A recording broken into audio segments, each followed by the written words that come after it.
Mi novio me dijo que no soy material para esposa porque su mamá piensa que soy demasiado independiente. Así que le di la razón y me casé con alguien que sí valoró quién soy. Me llamo Valeria. Tengo 28 años, y hace poco más de un año terminé una relación de 7 años con quien creí que sería el amor de mi vida. Estuvimos juntos desde que tenía 21, recién graduada de la universidad. Él se llamaba Daniel, tenía 24 cuando nos conocimos, y desde el primer día sentí que había encontrado a alguien con los pies en la tierra.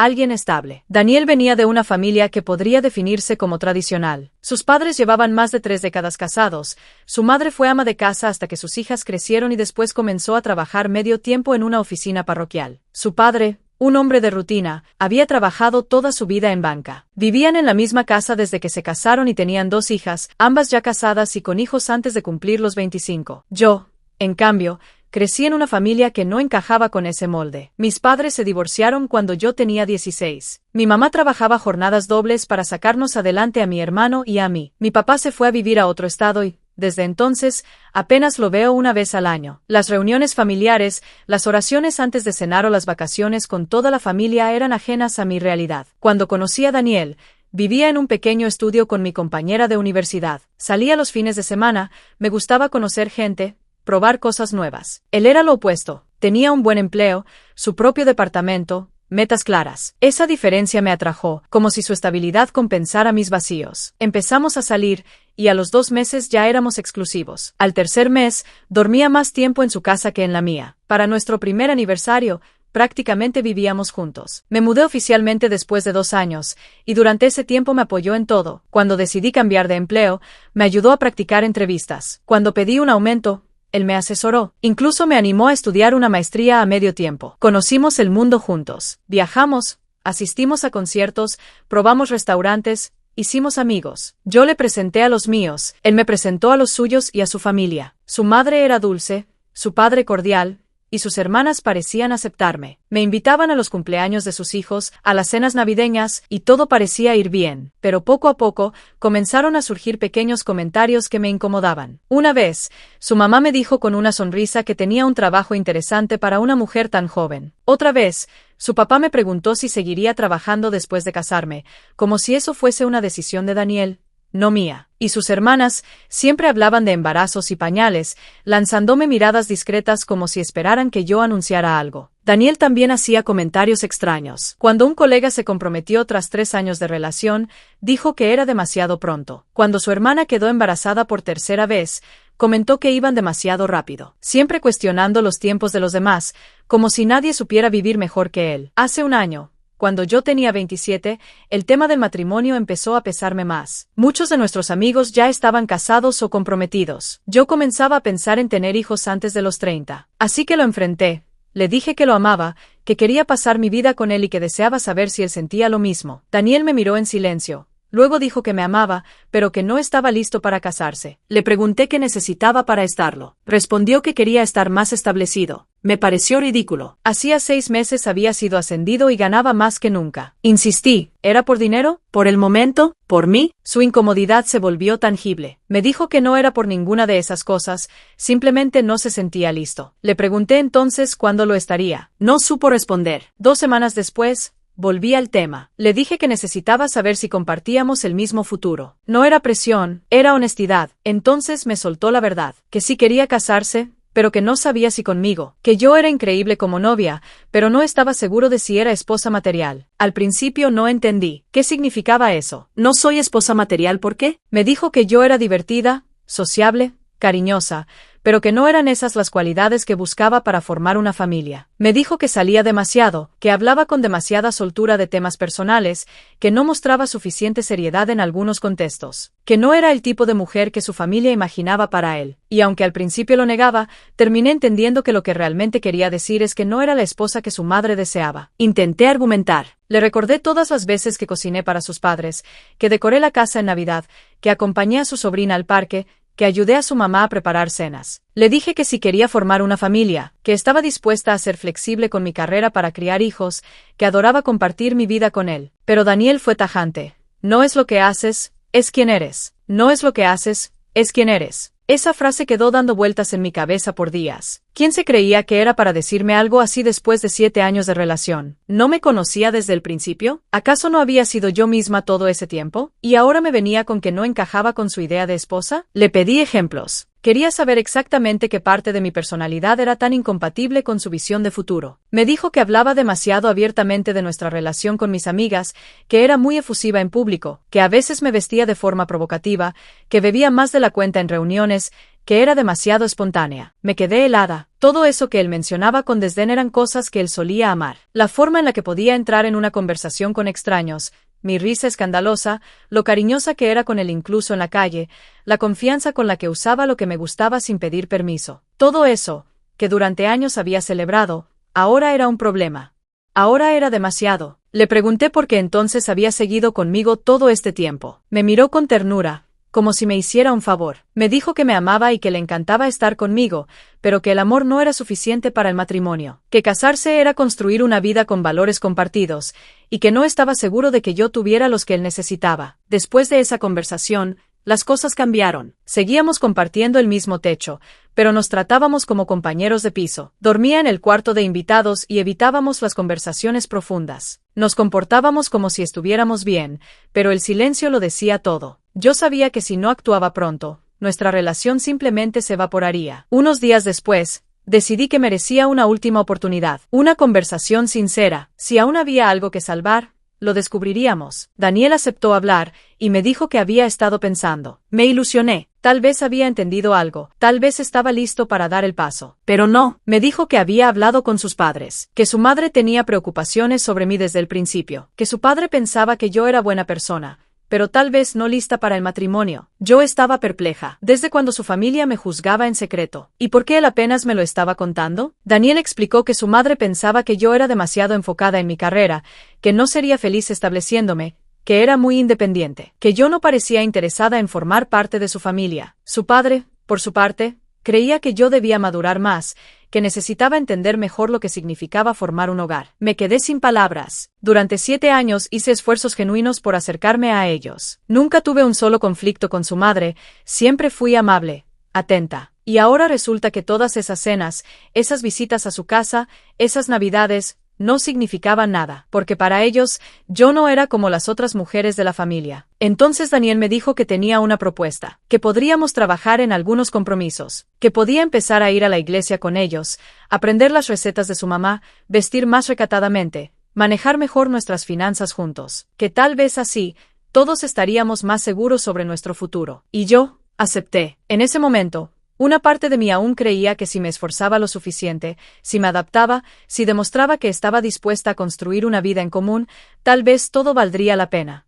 Así que empecé con lo que él llamaba nuestro experimento. La semana siguiente, fuimos al cumpleaños del sobrino de Daniel. Me ofrecí para ayudar a su mamá con la cena, le pedí que me enseñara su famosa lasaña. Ella se mostró encantada. Me contó anécdotas, me sonrió como nunca antes. Me sentí aceptada por primera vez en años. Al día siguiente fuimos a su iglesia. Nunca había estado en una ceremonia de su denominación, pero traté de seguir el ritmo y sonreí con respeto. Durante las siguientes semanas, me dediqué a ser la mejor versión de la novia tradicional. Cociné platillos clásicos, me vestí más discreta, fui más moderada con mis palabras en reuniones.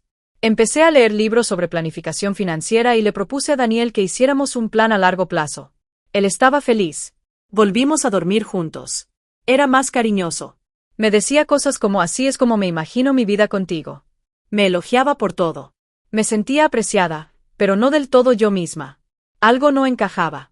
Había una sensación constante de estar actuando.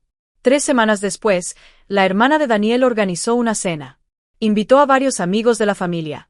Todo iba bien hasta que una de las invitadas, sonriendo, dijo: «Qué bonito ver a Daniel con una novia tan tradicional, mucho más asentada que las anteriores». Sentí una punzada en el pecho. Era evidente que Daniel había estado hablando sobre mí, sobre los cambios que estaba haciendo. Después de la cena, el cuñado de Daniel me apartó y me dijo que la familia por fin estaba tranquila, que ahora veían en mí una futura esposa, que ya no tenían dudas. Me agradeció por encontrar mi lugar. Esa noche, no pude evitarlo y enfrenté a Daniel. Le pregunté si les había contado a todos que estaba cambiando por ellos. Me respondió que solo quería que viera mi lado más maduro. Le pregunté si les había dicho que esos cambios eran parte de un acuerdo para salvar nuestra relación. Me dijo que tal vez lo había insinuado, pero que no era necesario entrar en detalles. Le pregunté si alguna vez me había defendido frente a las dudas de su madre, si alguna vez les habló de las cosas que amaba de mí, de lo que nos unía. Me dijo que sí, pero que prefería enfocarse en las áreas que debíamos mejorar. Ahí lo entendí. Él no me amaba como yo era, me amaba como proyecto, como posibilidad de adaptación. Le dije que necesitaba parar, que no podía seguir fingiendo ser alguien que no soy para ser aceptada. Él me miró como si no entendiera nada. Dijo que estaba renunciando justo cuando las cosas iban bien. Yo le respondí que tal vez iban bien, para él, pero que yo estaba perdiéndome. Esa noche dormí en el sofá. No porque él me lo pidiera, sino porque no podía mirar a Daniel sin sentir una mezcla de tristeza y rabia. ¿Cómo era posible que después de tantos años me viera como algo que había que corregir? No un alma con la que compartir su vida, sino un molde por perfeccionar para encajar en su vitrina familiar. Durante los días siguientes, Daniel insistió en que estaba exagerando, que todas las parejas hacían compromisos, que yo estaba dejando que el orgullo arruinara lo que habíamos construido. Yo no le respondía. En mi cabeza no dejaban de repetirse las palabras que su madre me dijo cuando almorzamos solas unas semanas después. Porque sí, me llamó. Me pidió que nos viéramos sin Daniel. Yo acepté, pensando que tal vez quería limar asperezas, llegar a un entendimiento. Pero no. Lo que hizo fue sentarme frente a ella, servirme un té con galletas y, con la voz más suave del mundo, explicarme por qué no era la mujer adecuada para su hijo. Dijo que podía ver que yo lo amaba, pero que no tenía esa chispa maternal, ni el deseo real de formar parte de su familia. Que nunca mostré interés por sus tradiciones, por su iglesia, por sus recetas. Que siempre parecía estar pensando en mi trabajo o en mis cosas, incluso en las reuniones familiares. Que mis esfuerzos recientes, aunque valorados, parecían forzados. Me dio ejemplos. Como cuando hablé con una prima lejana sobre su empleo en lugar de ayudar con los niños, o cuando me vio distraída durante una comida de domingo. Le pregunté si alguna vez consideró que estaba intentando adaptarme a un entorno que me juzgaba constantemente. Respondió que solo quería lo mejor para su hijo. Le pregunté si pensaba que debía terminar con Daniel. Me dijo que esa decisión era nuestra, pero que debíamos ser honestos. Que si no compartíamos los mismos valores desde el principio, todo lo demás sería una lucha constante. Y tenía razón. No porque yo no fuera suficiente, sino porque nunca fui lo que ellos querían. Y, lo más grave, porque Daniel nunca me defendió de verdad. Siempre estuvo más enfocado en contentar a su familia que en proteger lo que habíamos construido juntos. Cuando llegué a casa, enfrenté a Daniel una vez más. Le conté lo que su madre me había dicho. Le pregunté si estaba de acuerdo. Me dijo que algunas cosas eran ciertas, pero que su madre estaba siendo demasiado crítica. Que no quería que esa conversación nos hiciera retroceder. Le pregunté si alguna vez había considerado pedirme matrimonio antes de que su madre empezara a llenarle la cabeza de dudas. Y lo dijo sin tartamudear. Sí, lo pensé. Pero luego empecé a ver lo que ella decía. Esa frase fue como una bofetada. Llevaba años esperando una propuesta que nunca llegó, y ahora sabía por qué. No fue por falta de amor. Fue porque su mamá no me veía como una pieza que encajaba en su rompecabezas. Esa noche, le dije a Daniel que necesitábamos terminar. Que lo amaba, sí. Que había dado todo lo que podía, sí. Pero que no podía pasar el resto de mi vida demostrando mi valor como si estuviera en una entrevista de trabajo perpetua. Que no quería ser una esposa para su familia, sino una compañera de vida para él. Y claramente, eso no era lo que él buscaba. Daniel se quedó en silencio. Luego intentó convencerme. Me dijo que estábamos progresando, que sus padres por fin me aceptaban, que podía hacer más compromisos si eso era necesario. Le respondí que no necesitaba que me aceptaran a regañadientes, necesitaba ser celebrada, amada, respetada por quien soy. Él dijo que estaba tirando todo a la basura, que no encontraría a nadie que me amara como él. Yo solo lo miré y le respondí con serenidad, tal vez no, pero al menos me amaré yo. Al día siguiente, empecé a empacar. Busqué departamentos en renta. Una semana después, ya estaba firmando el contrato para un pequeño apartamento a 20 minutos del que compartíamos. Volver a vivir sola fue duro al principio. Sentía que algo se había roto dentro de mí. Pero también era liberador. Daniel intentó detenerme hasta el último minuto. Me dijo que estaba cometiendo un error, que sus padres terminarían aceptándome del todo, que si me quedaba un poco más, todo encajaría. Le respondí con firmeza, no quiero que me toleren. Quiero ser parte de una familia que esté emocionada de tenerme. Después de mudarme, me mandaba mensajes. Me compartía artículos sobre parejas que superaban diferencias, me contaba cosas de su familia, me preguntaba si quería acompañarlos a eventos. Yo le respondía con cortesía, pero sin involucrarme. Necesitaba distancia. Necesitaba reconstruirme desde mi centro. 3 semanas después, su hermana me escribió. Me dijo que lamentaba que hubiéramos terminado, que siempre le había agradado, que le parecía injusto lo que su madre había hecho, que sentía que yo había sido buena para Daniel, y que había notado lo feliz que era conmigo. Le agradecí sus palabras.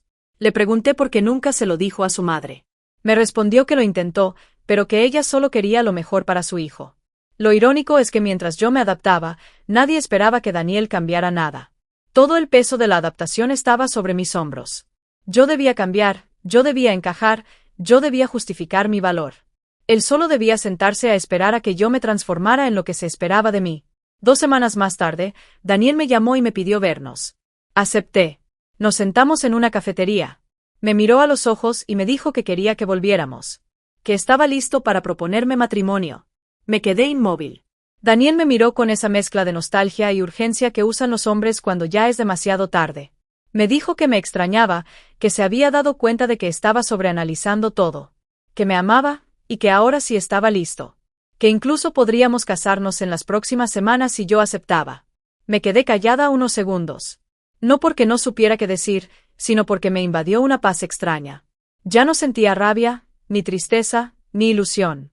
Solo claridad. Le pregunté, ¿y qué cambió exactamente? Me respondió que el tiempo sin mí lo había hecho entender que había estado escuchando demasiado a su familia. Que ahora sabía que lo que sus padres querían no era lo que él necesitaba. Que yo había sido leal, constante, comprometida. Que ninguna de las cosas que me criticaban habían sido un problema real, solo miedos proyectados. Me habló del fracaso de su matrimonio con la mujer con la que se casó después. Me dijo que ella lo engañó. Que intentaron terapia. Que sus padres le insistieron en no rendirse. Que él, por una vez, no los escuchó. Y se divorció. Me confesó que su exesposa se casó con el hombre por el que lo había traicionado.